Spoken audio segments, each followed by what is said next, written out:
Assalamualaikum warahmatullahi wabarakatuh. Saya Gita Marit. Selamat datang di channel saya.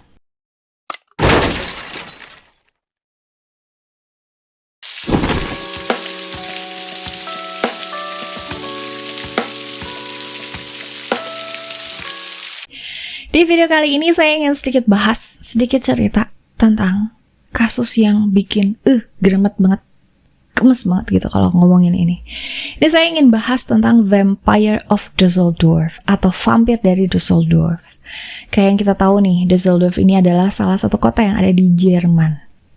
Untuk topik kali ini saya ingin bahas dengan melakukan dua pendekatan, yaitu pendekatan psikologis dan juga pendekatan kriminologis.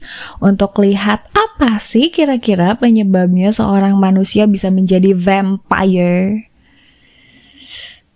Oke, sama-sama kita bahas ya.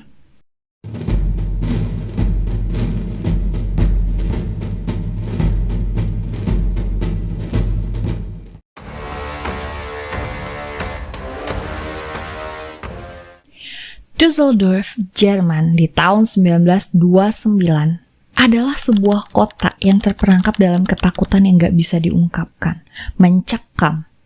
Ya gimana enggak gitu. Karena banyaknya tubuh tak bernyawa ditemukan di berbagai tempat tuh banyak. Nah semuanya itu nunjuk ke satu orang yang jadi ikon kengerian pada saat itu. Namanya adalah Peter Katan, yang kemudian kita bakal kenal dengan nama Vampire of Dusseldorf. Nah, tindakan kejamnya ini bikin banyak orang tuh bertanya-tanya, apa sih yang mendorong seorang manusia itu bisa melakukan tindakan kekejaman yang gak bisa dibayangkan, yang di luar normal, yang gak habis fikri, yang gak bisa diprediksi sama BMKG. Gak ngerti kenapa. Nah, di video kali ini kita bakal menggali sisi psikologisnya dulu dari pembunuh berantai yang mengerikan ini. Peter Katan lahir pada 26 Mei tahun 1883 di Jerman. Di dalam sebuah keluarga yang penuh dengan kekerasan. Ayahnya nih seorang alkoholik nih. Dia tuh kasar, jadi sering mukulin si Peter ini sama saudaranya. Ibunya yang harusnya jadi pelindung itu justru malah nggak peduli gitu. Jadi cuek-cuek aja dan malah ya nggak memperhatikan. Jadi itu jadi salah satu secara nggak langsung tuh ngasih juga pengaruh buruk ya untuk keluarga mereka dalam perkembangan psikologisnya ini. Nah sebagai seorang anak, Katan ini tuh udah bisa dibilang udah ngalamin kekerasan fisik kan, berarti kekerasan fisik dan mental dari kecil, ekstrim pula gitu. Dimana itu bisa jadi fondasi bagi gangguan psikologis yang nantinya itu bakal jadi berlipat-lipat kali lebih hebat gitu, lebih besar lagi. Namun, apakah latar belakang traumatis ini bisa jadi alasan dibalik tindakan brutalnya? Apakah pengaruh keluarga bisa sepenuhnya menjelaskan motivasi psikologis dibalik tindakannya? Mari sama-sama kita bahas. Katan ini mengidap beberapa gangguan psikologis. Termasuk salah satunya adalah gangguan kepribadian antisosial yang bikin dia ini nggak punya rasa empati.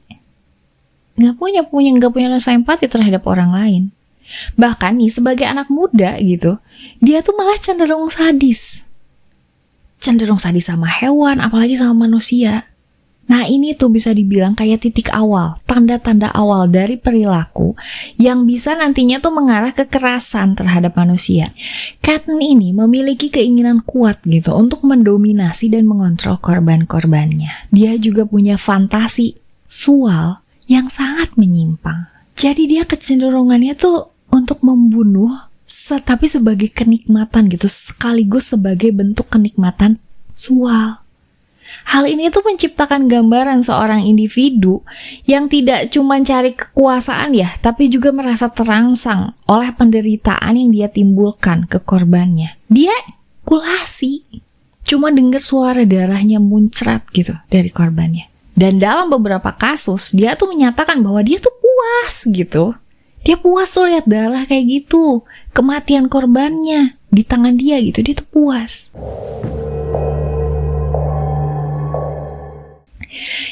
Cotton ini punya pandangan dunia yang terdistorsi.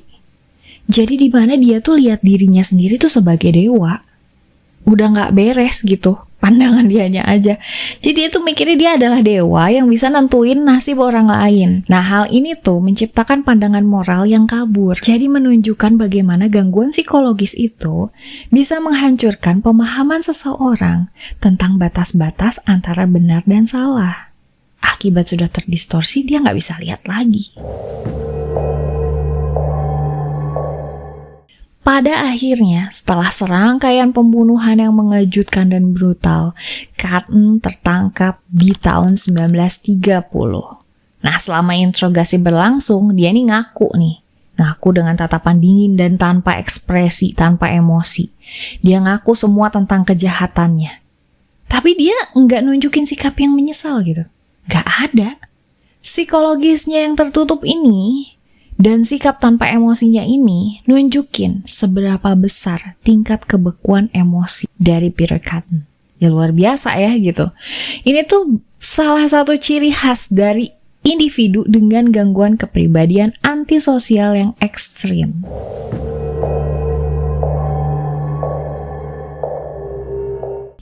Peter Cotton adalah contoh nyata dari bagaimana trauma masa kecil, gangguan psikologis, dan penyimpangan moral bisa bersatu untuk menciptakan seorang individu yang jauh dari rasa kemanusiaan. Tapi juga menunjukkan bahwa gangguan mental tidak selalu dapat dijadikan alasan tunggal atas tindakan seseorang. Karena pada dasarnya gitu ya, setiap individu tuh punya kontrol sendiri. Setiap individu tuh bertanggung jawab atas pilihan mereka. Walaupun ya faktor-faktor tersebut juga turut mempengaruhi ya.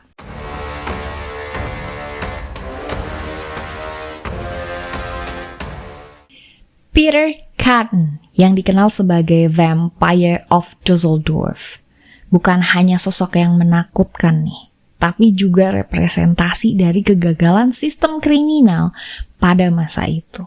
Ini tuh nunjukin banget gimana seorang pembunuh bisa beraksi tanpa hambatan begitu lama di tengah masyarakat yang istilahnya terorganisir dengan cukup baik. Gimana bisa gitu? Ini gimana sistem pertahanannya? Apakah tindakan kriminalnya ini murni sebagai hasil dari kekerasan dan kejahatan? Atau ada faktor sosial dan struktural yang berperan? Nah, kali ini kita bakal analisis dari perspektif kriminologi tentang apa yang menyebabkan Cotton menjadi salah satu pembunuh berantai paling terkenal di dunia. Karena dia bukan cuman membunuh ya, tapi juga minum darah korbannya.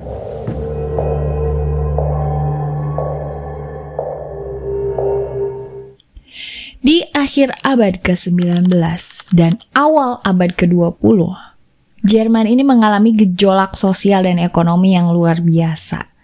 Jadi adanya ketidakstabilan politik dan ekonomi setelah Perang Dunia ke-1 itu menciptakan ketegangan sosial, kacau balau.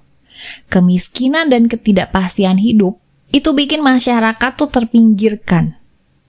Dan banyak orang tuh merasa hidup mereka tuh udah dihancurin gitu sama konflik besar ini tuh. Nah, dalam konteks ini, kita sama-sama bisa lihat kan, gimana individu seperti Cotton mungkin terperangkap juga dalam lingkaran ketidakstabilan sosial. Dia kan terlahir dalam keluarga yang tidak stabil gitu kan. Dia tumbuh juga dalam lingkungan yang menciptakan ketidakseimbangan psikologis. Nah, itu tuh bisa memperburuk si karakternya.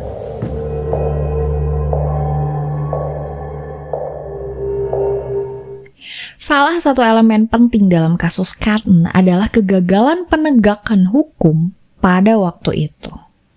Jadi polisi Jerman ini, walaupun udah usaha keras ya, toh-tohan, itu tuh nggak bisa mengkaitkan satu orang aja gitu sebagai pelaku pembunuhan yang yaitu selama bertahun-tahun. Sebenarnya, fenomena ini tuh sering terjadi dalam setiap kasus pembunuhan berantai atau serial killer. Karena mereka seringkali terstruktur dengan sangat cermat. Si pembunuh ini tuh bakal milih korban tuh secara acak. Udah gitu nggak meninggalkan bukti yang jelas, nggak ada jejak-jejak, jadi sulit banget dibaca gitu gerak-geriknya.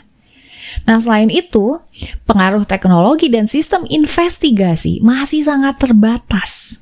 Itu jadi salah satu faktor juga. Pada saat itu, forensic science dan profil kriminal belum berkembang seperti sekarang. Ya otomatis polisi kesulitan untuk membangun profil psikologis atau istilahnya pola dari tindakannya.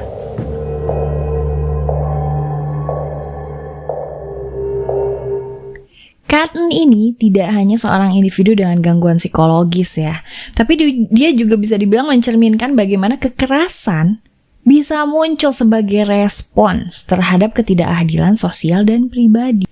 Dalam teori kriminologi, seringkali nih tindakan kriminal itu bukan cuma berasal dari karakter individunya aja ya, tapi juga sebagai reaksi terhadap kondisi sekitar, kondisi sosial ekonomi yang tidak mendukung. Ne le fais pas trop souffrir quand même, c'est trop facile. Pour mieux assurer la protection des habitants de la ville, un arrêté préfectoral ordonne la fermeture de tous les établissements de nuit à 2 heures. Kayak kan banyak ya, kita tahu juga ada orang yang sebenarnya baik tapi tiba-tiba harus mencuri karena butuh susu buat anaknya. Itulah salah satunya.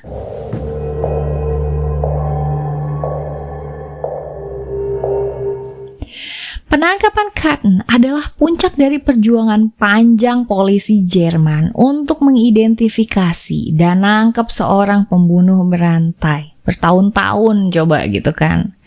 Nah, masyarakat Düsseldorf ini yang selama bertahun-tahun hidup dalam ketakutan, ancaman, kekelaman gitu, akhirnya tuh bisa merasa lega pas lihat Cotton udah ketangkep gitu kan. Namun kasus ini tuh menyoroti lagi kerentanannya masyarakat terhadap kejahatan yang tidak terdeteksi dan sistem hukum yang kurang memadai pada waktu itu.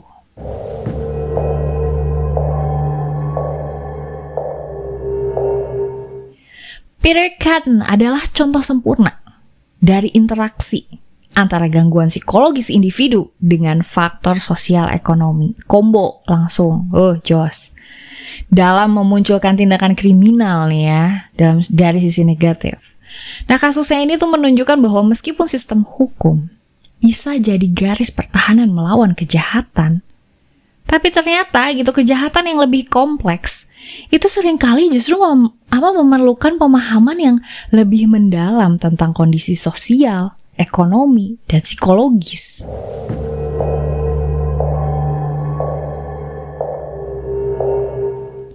Jadi ya teman-teman, bisa dibilang nih, bukan cuma dari dalam diri aja gitu kan dorongannya, tapi juga bisa dipicu dari lingkungan sekitar, dari luar pribadi, dari luar individu.